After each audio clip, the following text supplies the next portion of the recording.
Before we begin, two things I gotta say. Firstly, fuck.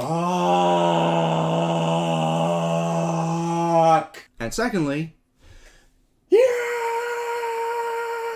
And also, now that order has been restored, time for me to get back into predictions. With Phase 1 knocking out CL4L, Alpha Team, Furia, and Kagosaka, the remaining 16 teams will now compete to make the playoffs for the Montreal Major and a chance to lift the trophy. However, this time out, there's a little bit more going on, as the final placement of certain teams is going to affect the global standings by the end of the Major.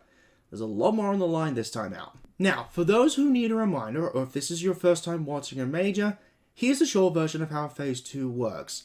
The 16 teams will now compete with each other over 5 rounds to determine who progresses into Phase 3 and who gets sent home. If you win 3 matches, you move on to the final 8. If you lose 3 matches, then you move on to the airport. The first 2 rounds are nothing more than best of 1 seeding matches to determine where you will end up in the bracket moving forward. Round 3 is where the elimination and promotion matches begin, and these are all best of 3s. This is the time that the pressure begins to mount for both sides of the bracket. Let's say, for example, you lose your first 2 rounds and you're in an elimination match with another team who's also lost their first 2 rounds.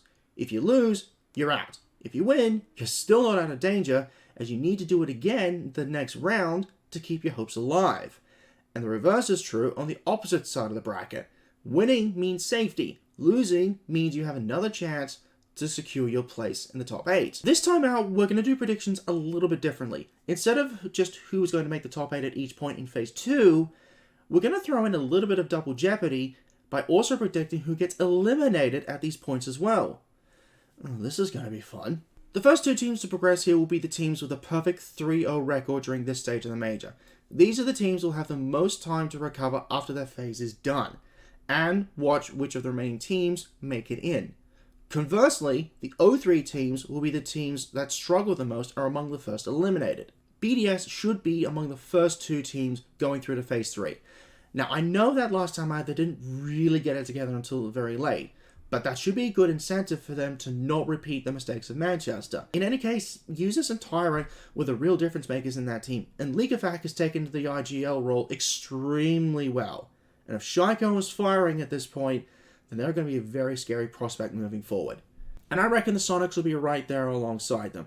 Canadian has worked his magic once again, and brought this team back into serious contention after the Sonics had a very poor Stage 1. Combine him with Rexon and Ambi, and they should steamroll whoever they face. My only real concern will be Surf, given that this is his first major appearance, so he's going to be feeling the pressure to begin with. But if the rest of the team can coach him and make him feel more comfortable in a LAN environment, then he should be able to pick up his fair share of the weight. As for our first elimination, easy money is on Scars, if I'm being honest. These guys have struggled internationally ever since Copenhagen. As much as I want them to do well, it's not looking good. Yes, their first match is against the Chiefs, and yes, they did play like utter shit against the Falcons. But the smart money is still against Scars, purely based on previous history. They have struggled against other regions. There is a pattern, and I reckon that pattern is going to continue.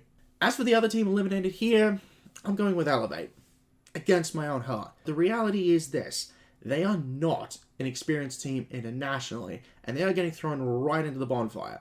Objectively, the prospect looks bleak for these boys. Their first match is against Team Secret, and it is not going to get easier for them. Despite them beating Bleed in Asia to get here in the first place, their inexperience is going to be their main weakness here, and other teams will exploit it. And now we come to the teams who have either lost one match before promotion or won a match before elimination. And this is where things get a little bit more interesting, because we have teams that have already been in a promotion or elimination match. And like we saw with Bliss and Bleed back in Manchester, being 2-0 to start with doesn't necessarily mean you'll win the match you need. And I think the first of our teams promoted at this stage will be Team Liquid. They looked mighty strong during Brazil's Stage 2, and they made the semis in Manchester from a Phase 1 start. I think that despite them only getting 1 loss, which I predict will be among the first 2 rounds, Liquid will still have enough experience and resilience to bounce back and make it to the playoffs with relative ease. Team Secret will be joining them here as well. There's something about this team that just looks incredibly switched on and scary at this point. And that was before Virtue was on the team. These guys are looking to make the playoffs again, and with their showing in Europe during Stage 2, they look primed to repeat their Manchester results. Our second NEL team in the playoffs is going to be Dark Zero, despite a new roster setup and a new IGL. If they were able to make the NA Grand Final go to 15 rounds in every single map against the Sonics, then they should be more than capable of getting out Phase 2. They will struggle at some point against some of the other teams without Canadians' leadership, but the rest of the team is still good enough to make main stage once again. The first of our teams to be eliminated here, I think, will be D+.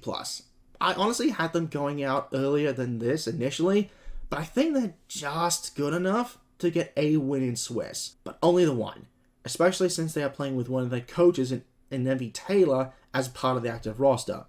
But even so, when you stack the rosters up against each other at this point, I'm really not confident in D+ right now, and haven't been for some time, admittedly. Team Falcons are also going to get eliminated here, I think, but I will give them a bit of leeway, as they have not been in a major in over a year, and the roster is very different to what we saw back in Copenhagen.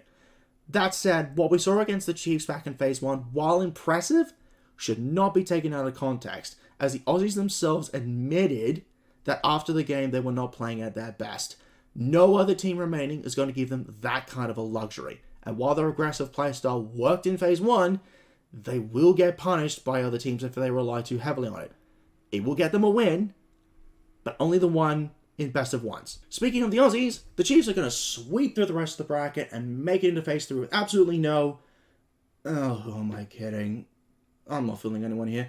Chiefs also get eliminated here. As much as I really want these boys to have a dream run into the playoffs, the reality is very bleak.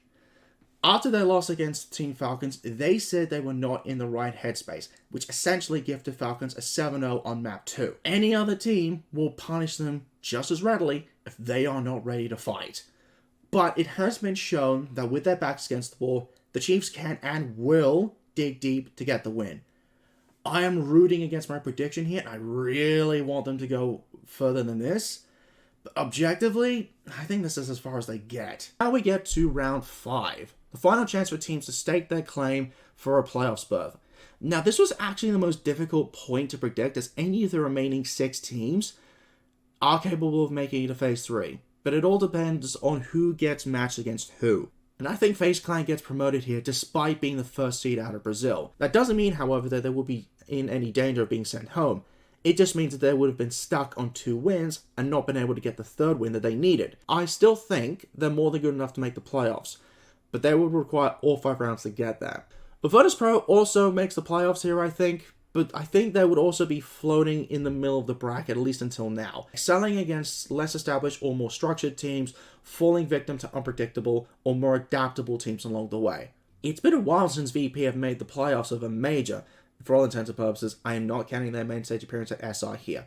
And they are still without a major trophy. Despite almost being an anti-meta team at this point, the Russians are still very, very good. Definitely good enough to get them out of Phase 2 at least. And finally, I'm putting Space Station here to be promoted, but this is actually the prediction I am least confident in across the entire board.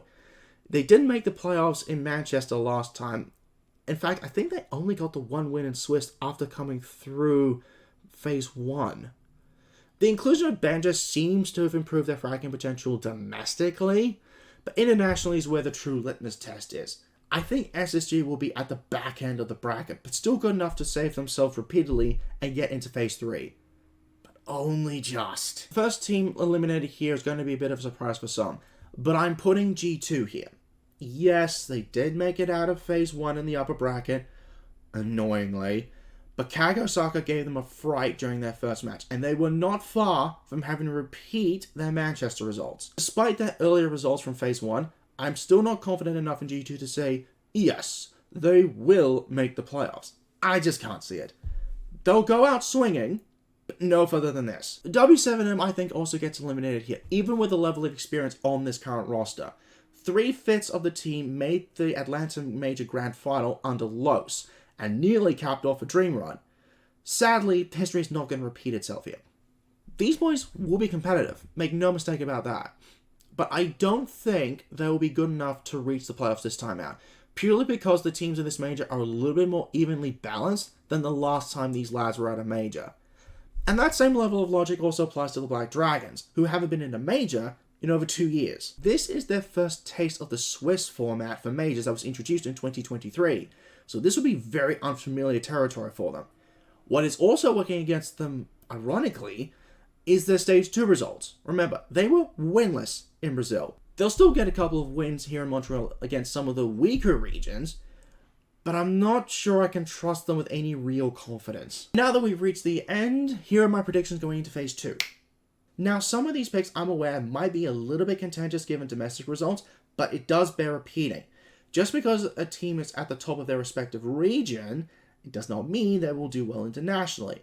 And I'm fully prepared to be wrong about a couple of these picks. Most of this is purely based on gut feel.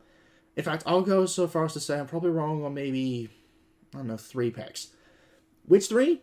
Well, you'll just have to watch and see. That does it for this video. Who do you think will make it into the playoffs for Montreal? Feel free to let me know in the comments below. Otherwise, let's enjoy what should be a very interesting Phase 2 bracket. Until next time, operators, this is your Resident Silverwolf, signing out.